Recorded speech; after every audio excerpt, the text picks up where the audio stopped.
Oke,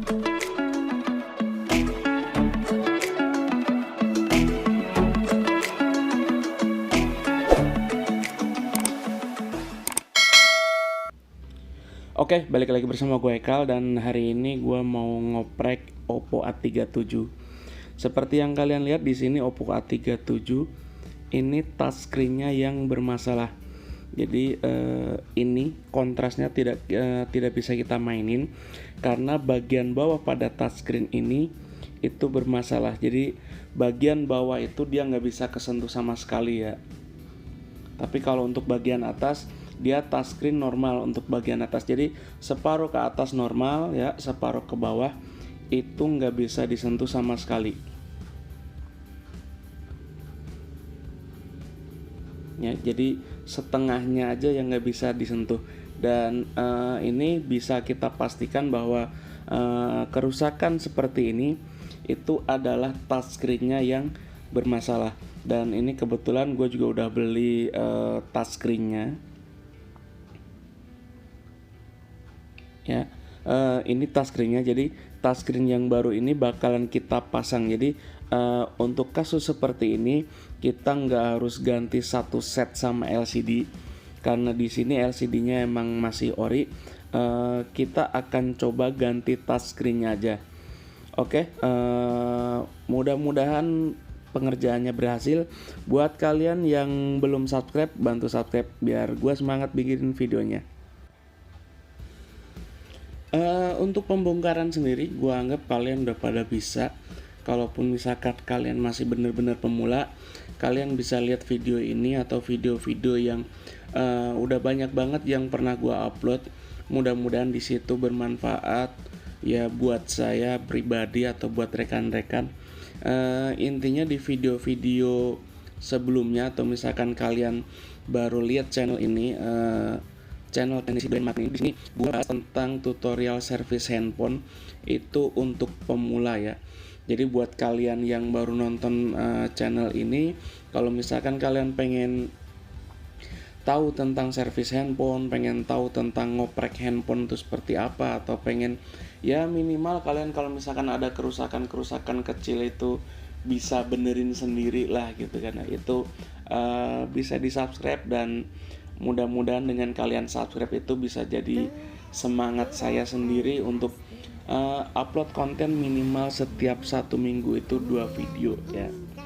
Oke, untuk proses sendirinya ya, di sini gua saranin kalian lihat-lihat dulu video. Jadi video bongkar mesin handphone seperti apa, video bongkar LCD itu seperti apa, entah itu mau di channel gue ini atau di channel yang lainnya itu bebas.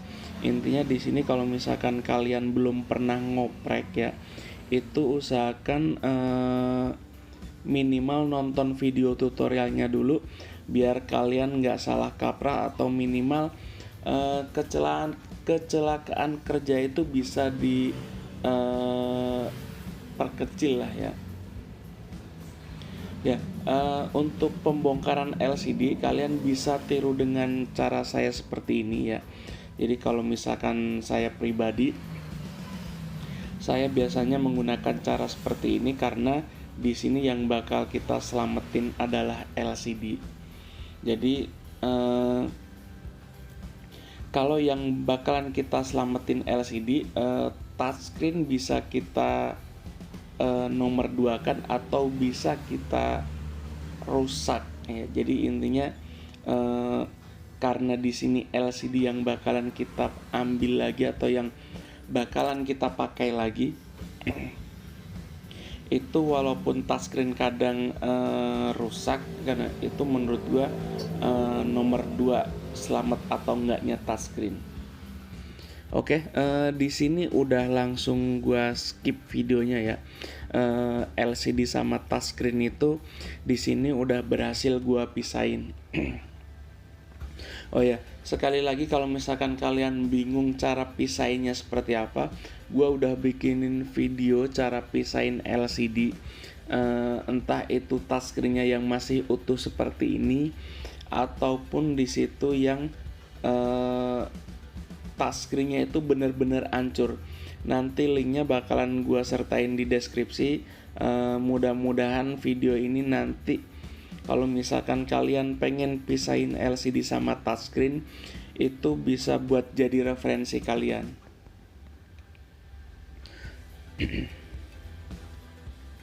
Setelah kita pisahin LCD sama touchscreen, itu biasanya ada lem-lem yang masih menempel. Cara ini ya, cara yang gua kerjain saat ini menurut gua ini adalah cara yang aman agar LCD-nya itu nggak tompel atau nggak baret. Banyak ya sebenarnya alat pembersih LCD atau pembersih lem OK ini. Banyak banget di toko online yang nyaranin, atau banyak banget tutorial di YouTube yang nyaranin kalau ngebersihin itu pakai alat. Tapi ya balik lagi, kalau menurut gua itu tergantung tipe-tipe LCD-nya. Gue juga udah ada alatnya, cuman karena untuk tipe Oppo A37 ini menurut saya, malah omongannya saya gue. Selanjutnya kita pasang yaitu lem OK. Di sini untuk lem OK sendiri, saya saranin kalian pakai lem OK yang ukurannya itu lebih gede dari LCD. Ya, bisa kalian lihat seperti ini. Jadi ukuran lem OK itu lebih gede dari LCD. Fungsinya itu kalau misalkan pemasangan lem OK rada miring, itu nanti bisa ketutup. Jadi kalau misalkan lem OK-nya itu ukurannya benar-benar pas, pada saat nanti pemasangannya itu miring, itu biasanya ada bagian dari LCD yang nggak ketutup lem OK. Jadi semua video yang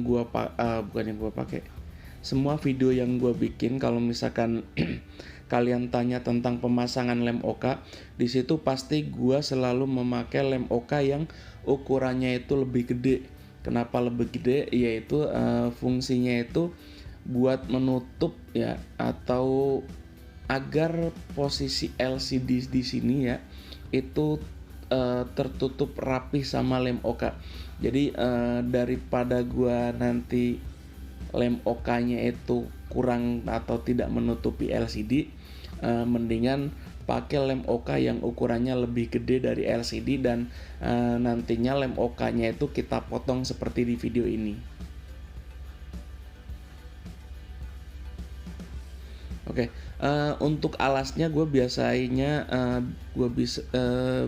biasanya pakai alas bekas LCD ya, karena bekas LCD yang LCD-nya udah rusak terus glassnya masih bagus, itu gue selalu pakai alas itu. Menurut gue itu yang alas yang bener-bener rata gitu, karena gue di sini nggak ada keramik buat jadiin alasnya ya.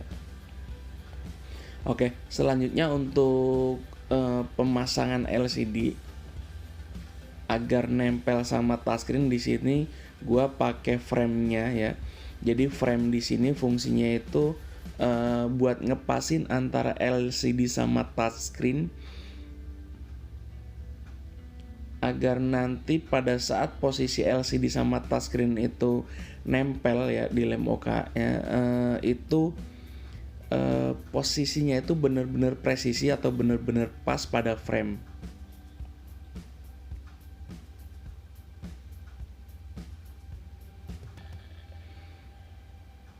Oke, pelindung di touchscreen udah kita buka. Selanjutnya kita buka plastiknya ya, plastik pelindung di lem OK itu sendiri. Oke, kita pasin dulu ya, atas bawah kanan kiri, biar bener-bener presisi, dan nanti ya kotak atau ya bener, kotak di touchscreen itu bener-bener pas di LCD. Setelah LCD bener-bener pas di frame ya, itu selanjutnya kita pasang touchscreen. Gue pasang touchscreennya bisa kalian lihat ya, bisa kalian praktekin. Jadi buat kalian yang belum punya alat laminating, itu bisa kalian pakai atau bisa tiru cara gua di sini ya. Fungsinya itu kalau misalkan laminating manual kayak gini, banyak yang bilang gelembungnya itu bakalan balik lagi dan sebagainya. Tapi di sini gua selalu tekankan, asalkan kita laminating secara manualnya itu bener-bener teliti dan hati-hati, insya Allah itu gelembung nanti nggak bakalan balik lagi. Jadi kasus gelembung balik lagi itu biasanya pada saat proses laminasi ya, karena di situ tidak menggunakan alat laminasi atau laminator. Itu biasanya kalau misalkan ada gelembung angin di dalam LCD ya, atau di dalam lem OK-nya itu biasanya setelah rapi di bubble remover biasanya suka kumat lagi. Oke, dan ini hasilnya setelah gua bubble remover.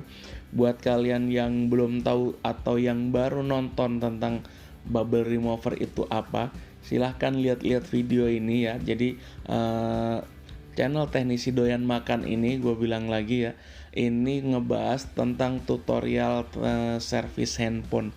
Buat pemula atau buat kalian yang pengen ngoprek agar kalian bisa benerin handphone sendiri, kalian bisa subscribe channel ini, dan mudah-mudahan setiap minggu gue bisa update konten minimal 2 video setiap minggunya. Selanjutnya kita akan pasang ya ini LCD ke frame-nya. Di sini gue menggunakan lem T7000. Untuk lem sendiri balik lagi ke selera masing-masing. Jadi kalau misalkan ada yang pakai T8000 atau pakai lem merek mekanik atau Sansen, itu balik lagi ke selera. Jadi kalau misalkan kalian pengen tahu beda-bedanya, nanti bakalan gue bikinin lah video tentang lem-lem buat ngerapetin LCD-nya ini. Oh ya, untuk pemasangannya jangan lupa pelindung speaker ya. Jadi pelindung speaker ini fungsinya untuk menutupi speaker agar tidak kemasukan debu. Itu biasanya nempel di touchscreen bekasnya atau di touchscreen lamanya. Jadi usahakan kalian ambil dulu. Jadi sebelum kalian pasangin ke frame, sebelum kalian lem-lem, itu pelindung debunya di speaker itu kalian cabut dan selanjutnya kalian pasin. Oke, ini udah gue masukin dan sepertinya ada ganjalan dikit. Oke, udah kita bersihin ya. Selanjutnya setelah kita pasang di frame, kita langsung aja pasang LCD-nya, pasang mesinnya. Jadi kita sekalian pasang semuanya. Selanjutnya kita bisa press menggunakan karet. Ya, jadi gue di sini menggunakan karet ya. Oke, kita pasang dulu ini mesinnya.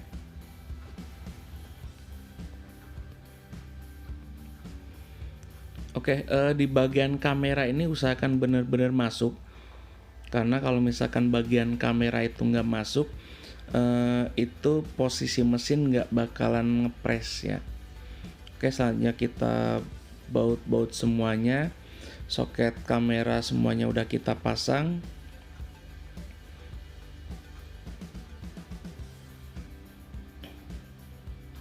Oke, sip.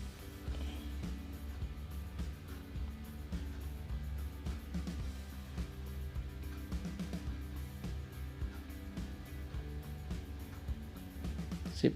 Ya, ini kita coba hidupin dulu. Ya, setelah seperti ini kalian bisa press menggunakan karet gelang ya. Ini langsung kita bongkar aja. Karena gua di sini tadi pakainya lem T7000, itu biasanya sekitar 1 menit 2 menit juga udah kering ya. Oke, dan ini hasilnya penggantian touchscreen Oppo A37 ya. Oke, bagian bawah bisa kita lihat dari yang sebelumnya nggak mau disentuh, ini udah bisa disentuh ya. Oke, tombol back semuanya normal. Oke, sip, beres. Sip, terima kasih yang udah nonton video ini. Gua